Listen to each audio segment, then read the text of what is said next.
It is Big 12 mailbag time on the show. Welcome in. I'm Pete Mundo, Heartland College Sports. We are answering your questions. We're talking about the Big 12, Kansas City, future events that could be happening in that town, and much more. We are with you, and we are waiting for your questions as well.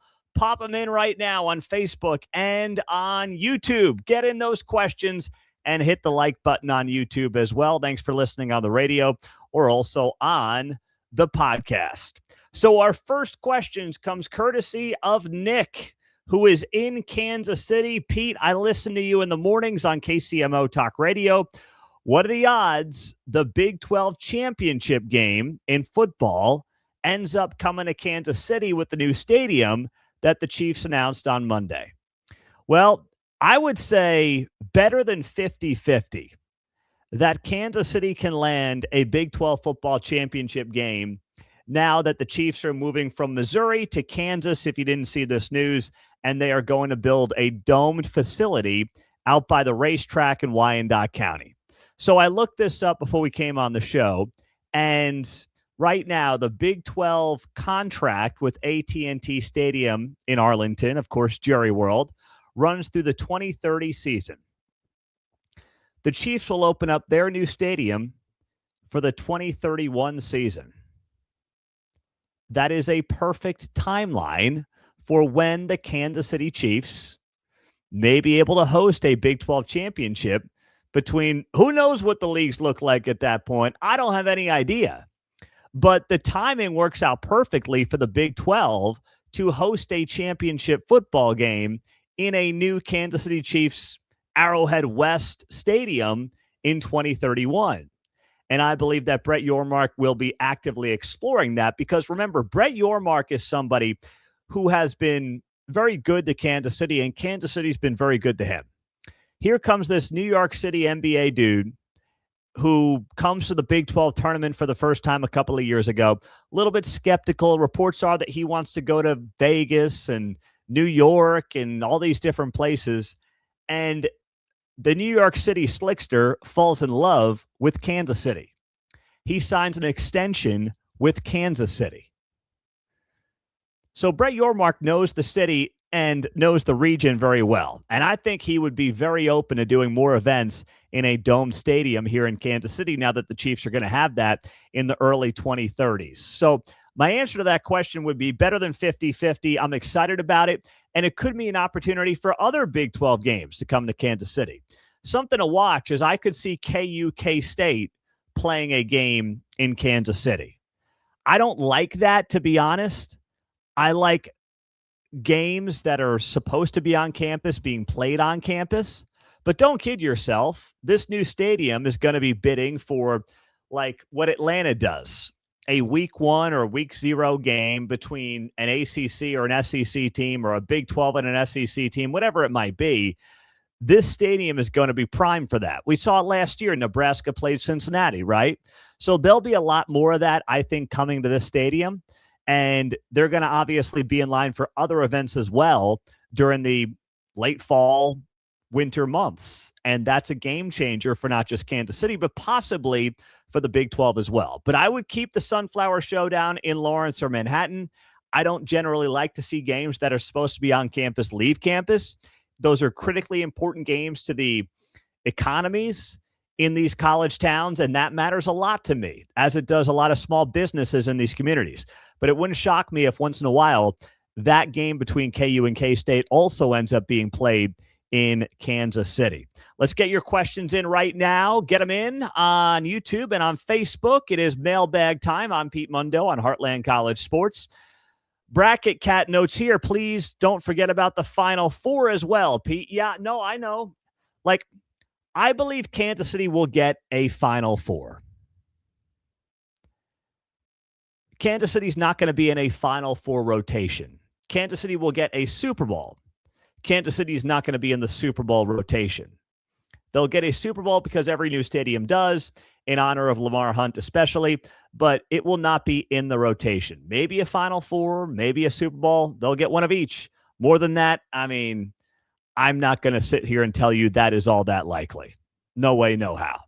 Get your questions in right now on the Big 12 football mailbag. I'm Pete Mundo. We're Heartland College Sports. We cover the Big 12, and we are glad you are here as always joining us on the show. Got this from Culture Provocateur.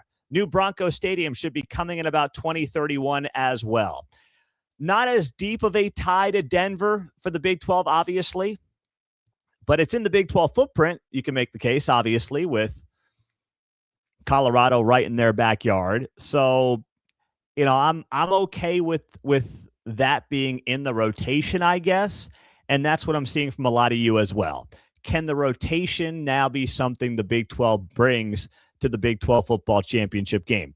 If you do a rotation, I'd keep it tight, real tight. I'd do Kansas City.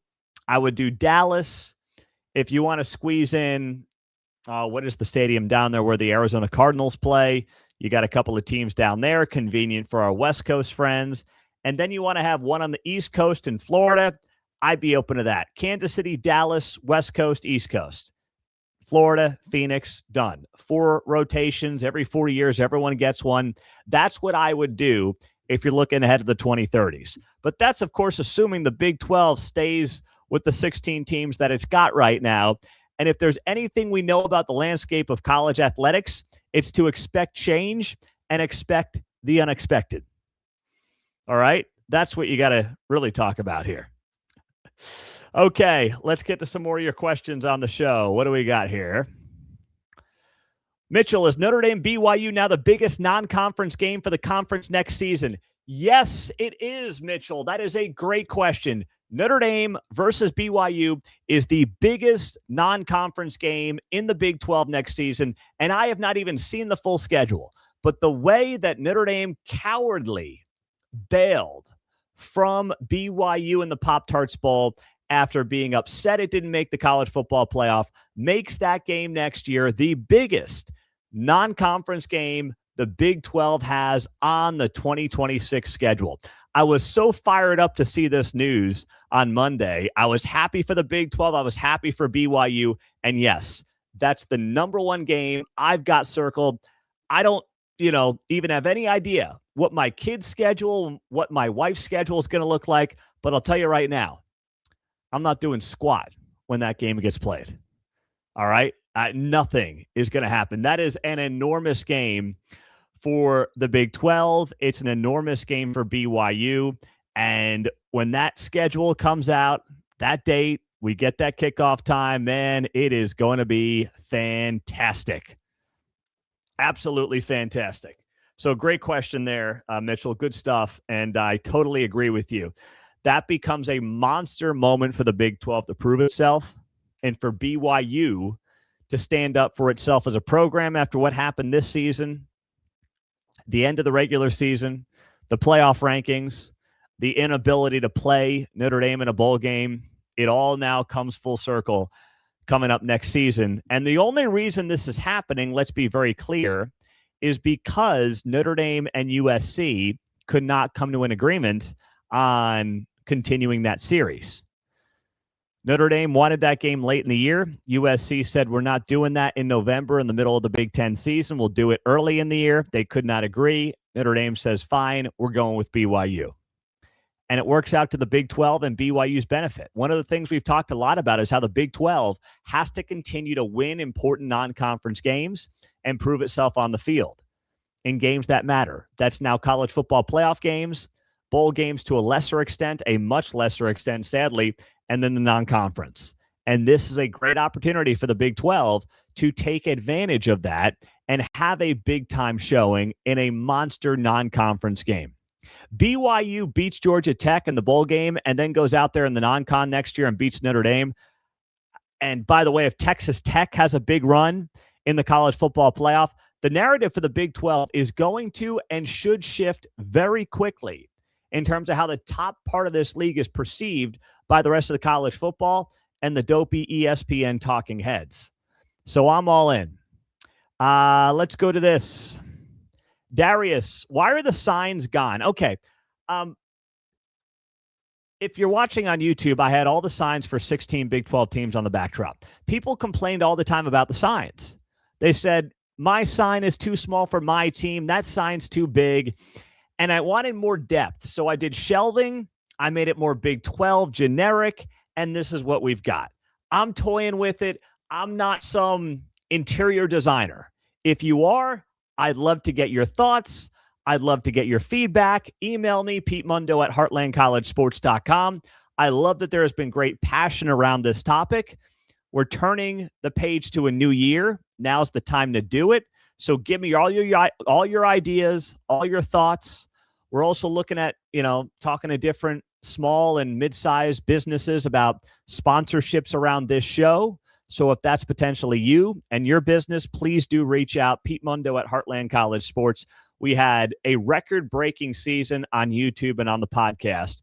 So we've gotten some more interest on that front, and you can email me anytime, PeteMundo at heartlandcollegesports.com, and we can talk and have a conversation and see if there's a match.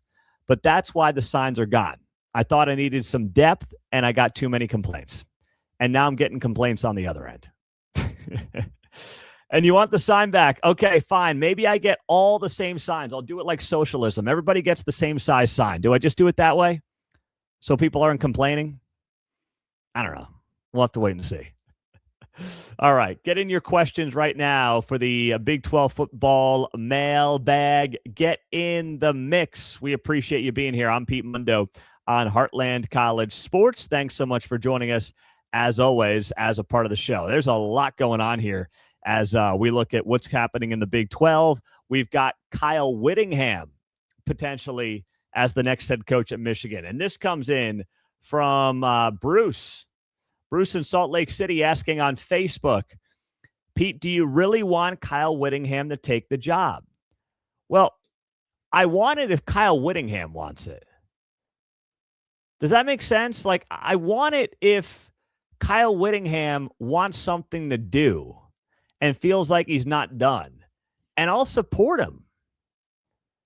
I don't care about Michigan football. It's irrelevant to me. My life doesn't change. This show doesn't change.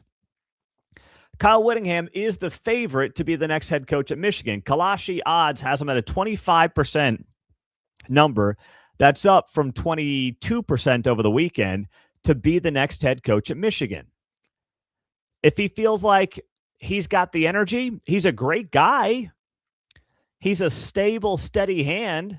So if this is what he wants to do at this time, then you know what? Let him do it. I'm not going to sit here and stop him at all. I'm just going to rock and roll and say, fine, let it be. It's all good.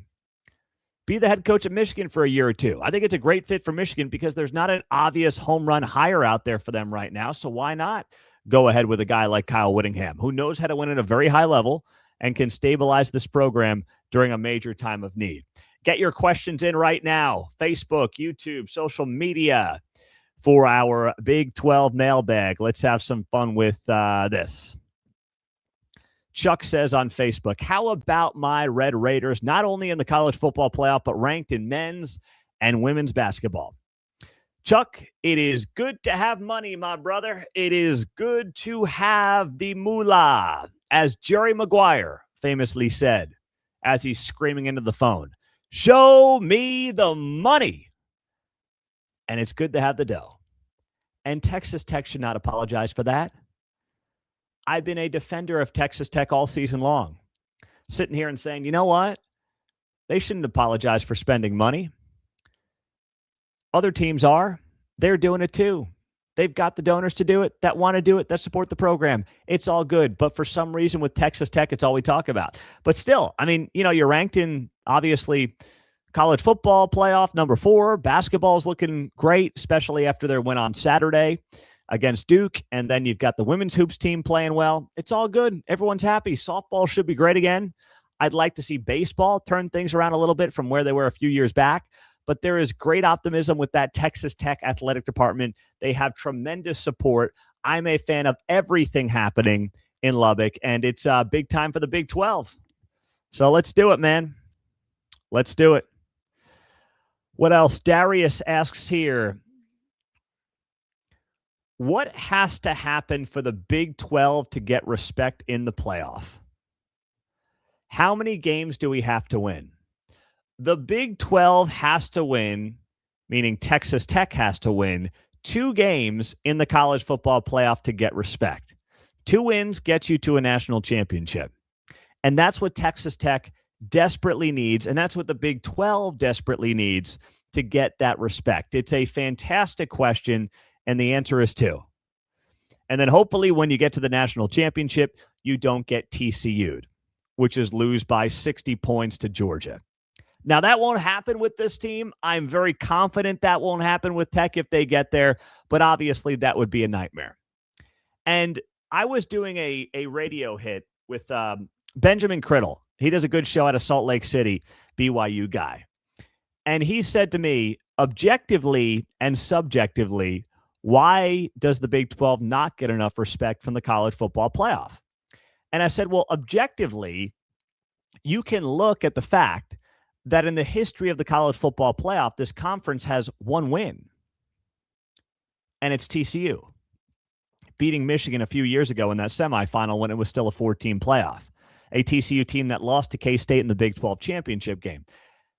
And then what happened, it was an all-time embarrassment against Georgia.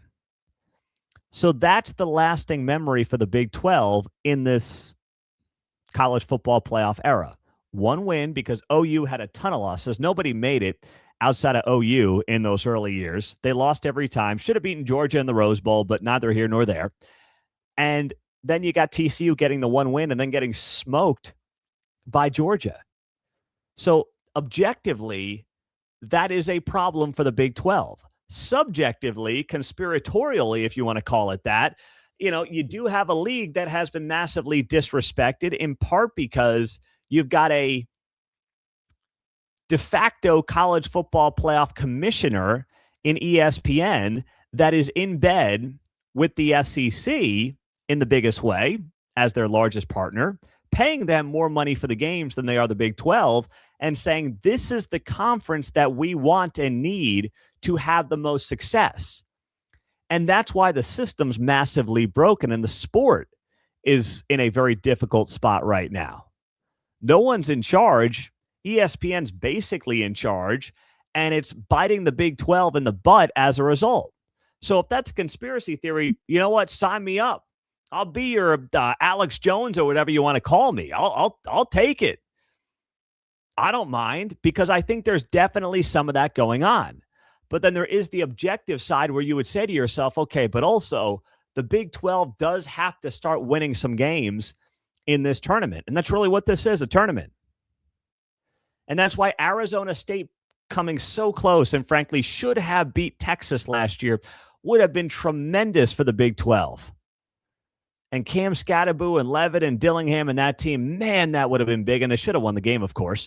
But that's why the Big 12 needs to start stacking up some wins. And that's why Tech, to me, has to get 2 wins, get to a national title to start bringing that respect to the Big 12. We hope that Joy McGuire and team can absolutely go ahead and do that. I'm Pete Mundo on Heartland College Sports. Please do subscribe right now to the channel. We're glad you're here, as always, joining us as a part of the show. YouTube, the podcast, wherever it might be, search Heartland College Sports and make sure that you are subscribed. What else do we have here from you guys? I'm going through some of your questions. Mitchell, who seems to have the best returning rosters for next season as of right now before the portal opens? Obviously, we know a lot of things may change in the next month. It's easy to sit here and say BYU, just because of how the program is built, does a very good job retaining. That's just the kind of program it is, right? It's not a come in for a year, pit stop at BYU and leave. I mean, you're obviously buying in to a lifestyle when you come to BYU. So it's easy to answer BYU. I think that's one right now that stands out. Texas Tech, I mean, we don't know what's going to happen with Tech because all those guys are getting ready for a college football playoff, so it's very unlikely that any top names are going to be out there and talking about transferring in the middle of a college football playoff run. So, but I'll put Texas Tech on that list. Utah, right? They're returning a lot of their top guys. You have not seen a lot of portal players hit from Utah so far in the offseason. So those are my top 3 right now if I'm looking at it: BYU, Texas Tech, and Utah. And if I got to throw somebody else into that mix, probably would say it's Arizona. I'm not seeing a lot of noise out of Tucson right now. So that's where I'm at on that one. What else do we have when it comes to your questions here on the mailbag? I like to do this live and just do it on the fly and answer on the fly. Okie Light, what's Pete's Christmas meal? We are going with the ham. Big fan of ham. Always been a ham guy. Love the Christmas ham. Love the saltiness. I could go gravy on the ham. I could go mustard. Love the sides, the string beans, the mashed potatoes. I like the ham more than I do the Thanksgiving turkey. And I had the pneumonia for Thanksgiving, so I'm due for a big holiday dinner. But the Christmas meal at our house with the in-laws is going to be a Christmas ham. The wife wanted to go with a chuck roast, but word on the street was there were members of the family not interested, which I didn't really care. I prefer the ham, to be honest. So ham was the universal answer when it came to the Christmas meal, and that's cool with me. So if you got something better, if you've got a great side for Christmas, please do drop it in the chat. I would love to know what that is for you, because I like different things. I like trying new things. I mean, we do it very traditionally, but if you've got something good to try on Christmas, I mean, heck, it's going to be like 73 degrees in Kansas City. I'm like, I'm just going to throw some burgers and ribs on the grill, right? Smoke them up. But that idea got nixed pretty quickly, so we're not going to be doing that. Oh, man. Bracket Cat says, we're still paying for Choklahoma's sins in the college football playoff. Yep, that is exactly right. Oklahoma is 0-5 all-time in the college football playoff. 4 of those losses came in the Big 12. 1 of those losses came last week in the SEC when they blew a 17-point lead against Alabama. Chuck, who's the best returning quarterback for next year, and why is it Sorsby? Well, why do we think it's Sorsby when the Cincinnati quarterback entered the transfer portal? Unless you're just assuming he's going to end up at a place like Texas Tech, which obviously has been rumored. But, is the best returning quarterback? Gosh, dang. I mean, don't look now, but is the best returning quarterback in Provo, Utah? Is it Bear Bachmeier? That might be my guy right now. Bert Ficklin's coming back after a monster backup season at Utah. I mean, does he become an absolute stud in the Big 12? Brendan Sorsby's good, and obviously he would probably be better with Texas Tech than he was Cincinnati, but I don't think of Brendan Sorsby as a stud. He beat up on some bad teams and had some big games against some bad teams. I also watched him in that Nebraska game to open up the season last year, throw a horrible interception at the end of the game. So, I mean, he may go to Texas Tech if he goes and have great pieces around him, but I'm not sitting here as a Brendan Sorsby lover. That's just me. We'll see what Avery Johnson does at K-State too, but I wouldn't say he's anywhere close to being a top guy. Josh Hoover's hit the portal at TCU, so that's a big deal as well. So my answers. Probably somewhere in the state of Utah is where I would go with the best returning quarterback in the Big 12. Could Tech become an Oregon in college football? Never be a blue blood, but a quasi-blue blood. Absolutely. Cody Campbell's Phil Knight. All right. Cody Campbell's Phil Knight. So, yes. Pete, I thought Levitt was better than Sorsby. Yeah, but Sam Levitt's gone. I mean, guys, I know that some of you, and I totally get it. It's my job to keep up with this stuff. But Levitt's gone. Sorsby's gone, but expected to potentially stay in the Big 12. So these guys they're gone. They're not coming back. Peter asks on YouTube, Pete, how do the new head coaches fare next season in the Big 12? Excellent question. And I will answer that by simply saying this. You've got Eric Morris at Oklahoma State. You have Colin Klein at Kansas State. you have Jimmy Rogers at Iowa State, and you have Morgan Scalley at Utah. If I had to rank those four guys right now in terms of how they would do next season, I would go Morgan Scalley, Colin Klein, Jimmy Rogers, Eric Morris. Oklahoma State's got a massive rebuild on its hands. We know that. Jimmy Rogers, I think, is going to have some trouble. I think Iowa State's going to pull back a little bit to the pack here. I would love to be wrong, but you have seen so many top players hit the portal. He's going to have to reset in many ways the culture, his vision for the program. He can't run Matt Campbell light. He's got to have his stamp on the program. I don't know what the NIL deal is there and what's going on, but all these guys are hitting the portal, and I don't think it's a great sign right now for the program. So I think that Iowa State's going to have some issues early on. And then Colin Klein at Kansas State. Listen, he's the guy. He's got the money. He's got the support. He knows the infrastructure. He knows the place. He can have massive success. And then you have Morgan Scalley at Utah, who I think is best poised. They've got a ton of money. They've got this private equity deal. It is a coach in waiting situation. The people in line understood this was going to be in place for 18 months. There's a continuity there that you don't have in many situations. And they appear to be bringing back the people they want to bring back. So Morgan Scalley is in the best situation in the Big 12 of any of these teams when it comes to who's set up to have success next year of the four new head coaches in the Big 12 Conference. Great stuff, guys. I'm Pete Mundo, Heartland College Sports. Thank you, thank you, thank you. We'll do some stuff before Christmas. It won't be our last show. I promise you that. Make sure that you are subscribed right now, Heartland College Sports. That would be the Christmas gift I want from you. Subscribe to the YouTube channel, subscribe to the podcast, and if you're on the podcast, drop that 5-star rating and review, and like this video right now. Would you like it right now? Makes a big deal. Helps us out a lot. I mean, we're doing record numbers on the show, and that's because you're sharing the show. You're doing those little things that genuinely make a difference. So thank you so much. Since I'm doing this one live right now, thank you for making this a tremendous year for this show. And if you do want to be a part of it with your business, we're looking at things in 2026 that we have not done before. So feel free to reach out, Pete Mundo, MUNDO, at heartlandcollegesports.com. Thank you for the support. We love you. We love the Big 12. We'll talk to you soon, and enjoy Christmas.